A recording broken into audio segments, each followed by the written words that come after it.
Napoleon Bonaparte. Fast-forwarding 5 centuries, perhaps the greatest conqueror to live was Napoleon Bonaparte.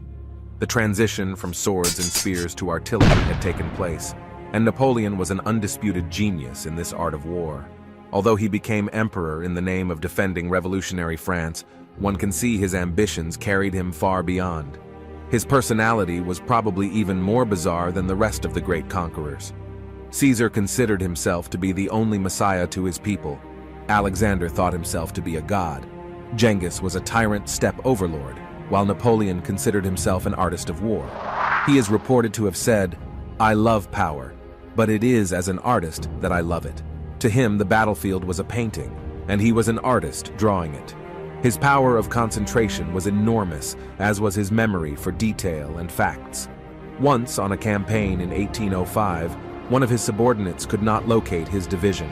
While his aides searched through maps and papers, the emperor informed the officer of his unit's present location, where he would be for the next 3 nights, the status and resume of the unit's strength as well as the subordinate's military record.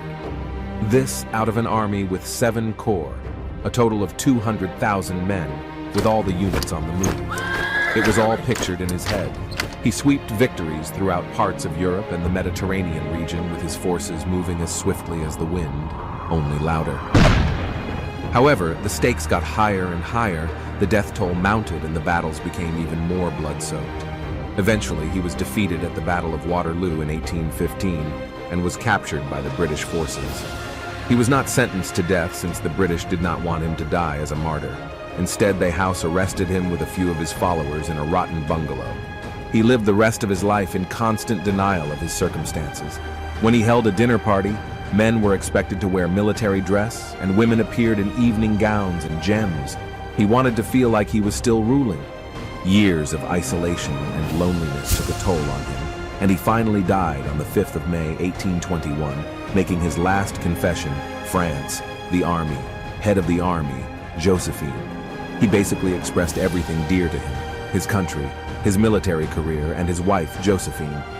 This was the end of the great 4 conquerors.